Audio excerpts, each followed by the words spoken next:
you very much, everybody, for joining me once again. It's time for a review that some might find rather painful. If you're a fan of Karachi Kings, I'll warn you that this comes with some criticism of your team, of your franchise, and the game plans as well. So I apologise in advance for hurting your feelings. But it's all in good spirits. Nothing personal against any of the players or Karachi Kings fans or the franchise themselves. It's just constructive criticism of a team that should be doing a lot better. Okay, so the name is Kings, but they didn't play like Kings in PSL 9 at all, did they? One of the biggest franchises, one of the most expensive franchises, one of the most well-known franchises. They've had some of the biggest players in Pakistan cricket and from overseas as well, playing for them. But they've flopped, haven't they? Won it once, 3 editions in a row now where they've not qualified for the playoff stages. First 5 tournaments, they did okay. You know, as I say, 4 times in the playoffs, won once. And more recently, though, it's been a bit of a shambles, hasn't it? People blamed Mohammad Ahmed last time around. They blamed Imad Wasim. They blamed the coaching staff.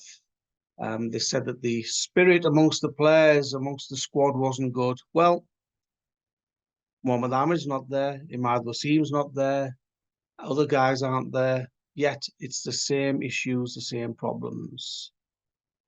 Phil Simmons, they brought him in.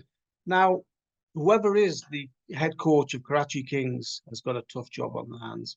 We've seen the likes of Mickey Arthur. We've seen Wasim Akram involved in there.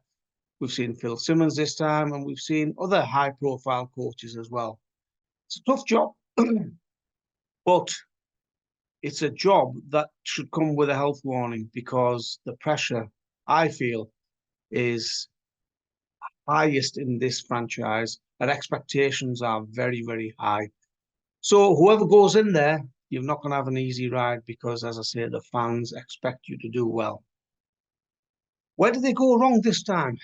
Well, I think you've got to lay the blame at the door of the batters, fairly and squarely. For the bowlers were competitive. I mean, you've just got to look at some of the numbers. Let's start with Shan Masood. Know Shan very well. He's, looks at himself and he's not afraid of criticism.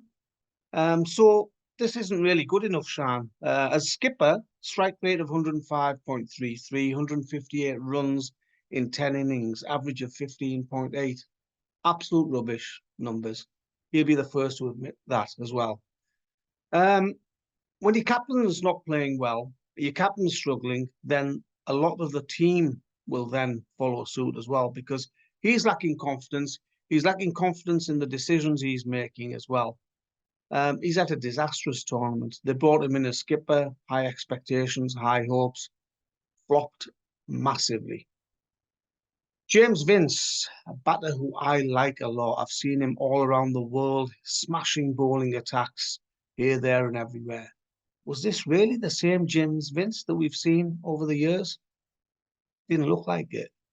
Look at his numbers, 214 runs, average of 26.75. Strike rate of 121.59. Appalling numbers for somebody of his quality, of his pedigree and ability as well.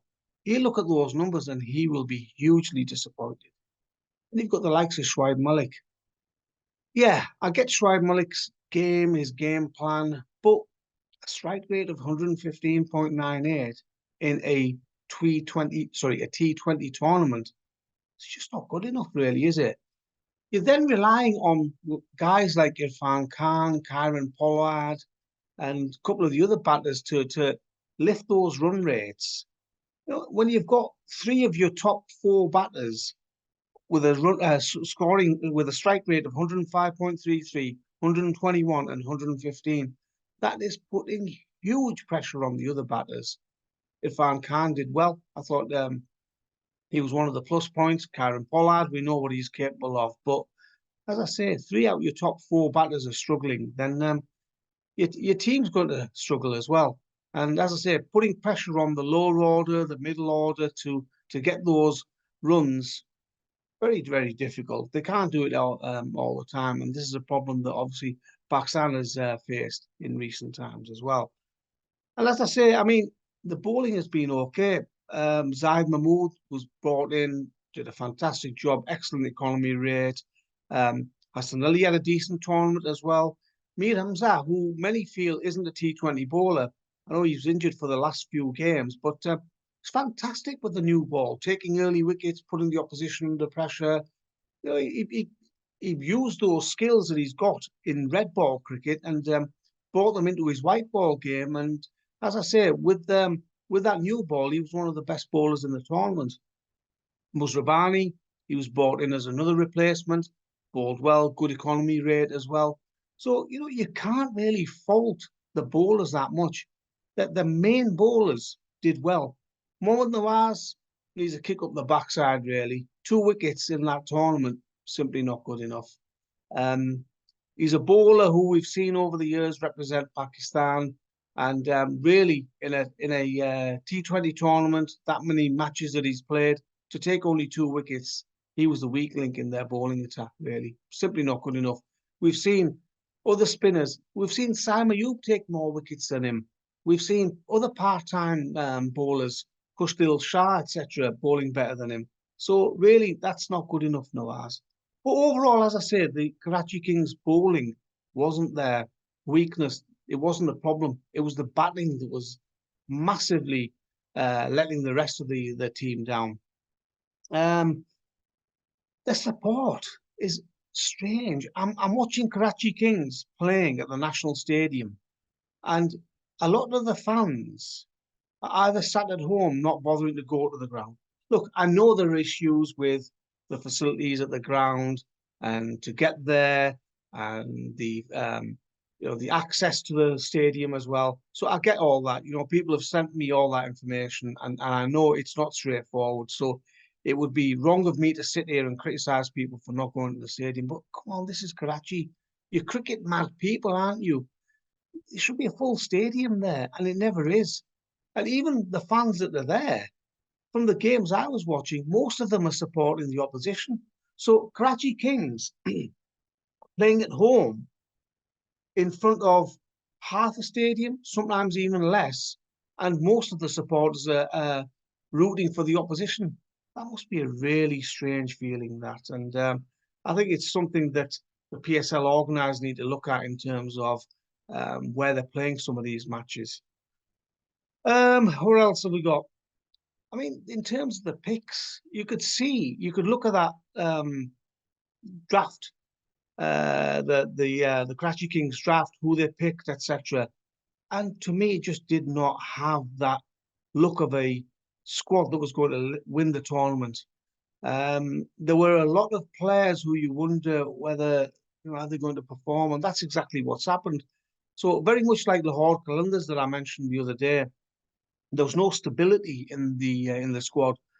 There was no. If you ask the captain and the coach what was their strongest starting 11, and I'm telling you, they would struggle to name their best 11 because so many players underperformed, so many players were not good enough, so many players simply just didn't look hungry enough to raise their game. Not enough match winners. Bottom line, to win a tournament like the PSL or any other T20 tournaments, you've got to have a number of match winners in your team that lift and carry the team.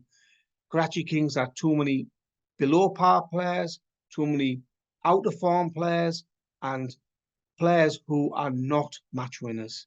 So that is one of their problems, and that's something that they need to address next time around. I think their recruitment needs a good shake-up in terms of the type of player that they're going for, and the status of some of these players. Because I thought even some of their overseas players, without being disrespectful, they were mid to average. They weren't your match winners. As I say, too many average players, too many average Joes in that squad.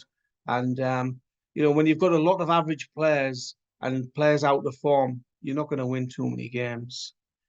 Chopping and changing of the starting 11, as I said before, if you don't know your best 11, then what happens is you keep changing your team, you keep changing your batting order, you keep changing your overseas players.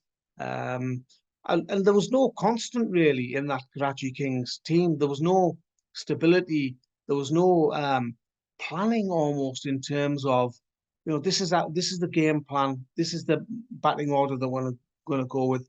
At times it was just too rigid. There was no plan B or plan C. It was almost like this batter has to bat at 3. He has to bat at 4. This guy is going to bat at 5.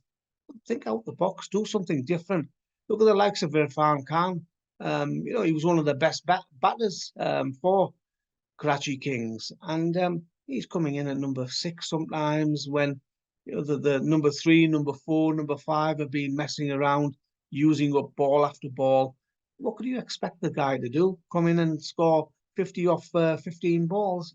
You just can't do it. So I think the whole philosophy and the game plan for Karachi Kings needs changing. Kieron Pollard, fantastic tournament with the bat. However, look, it's not for me to say what Karachi Kings should and shouldn't be doing in terms of personal engagements outside of cricket.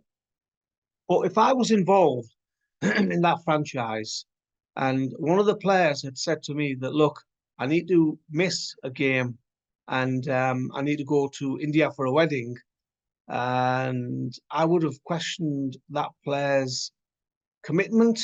I would have questioned that player's heart and desire. Look, Kieron Pollard's a fantastic cricketer.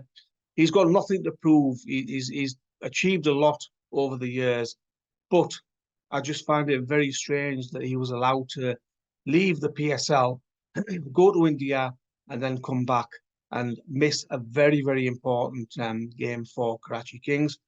A game that ultimately, if they'd gone their way, they could have qualified. So where are Karachi Kings at the moment? As I said, they won the tournament in 2020. They've had 3 tournaments in a row now where they've not made the playoffs. Something's got to give.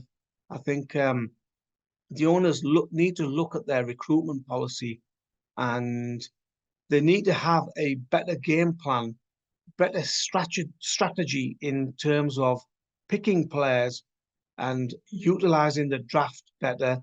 Look at the players that they're retaining. Some of them you've got to question, well, why are you retaining those players? Overseas players especially. I thought Karachi Kings have some of the weakest overseas players out of all the franchises in this tournament. So I think Karachi Kings fans will be very disappointed with their team's effort. I think there's a lot of hard work ahead. I think very much like Lahore Qalandars, they've got to look at themselves and look at their planning and think about what they want to achieve, because this time around they were a massive disappointment, and it's simply not good enough for a franchise like Karachi Kings to play this way and to not even make the playoffs for 3 tournaments in a row. Thanks very much for watching, everyone. Take care. Thank you.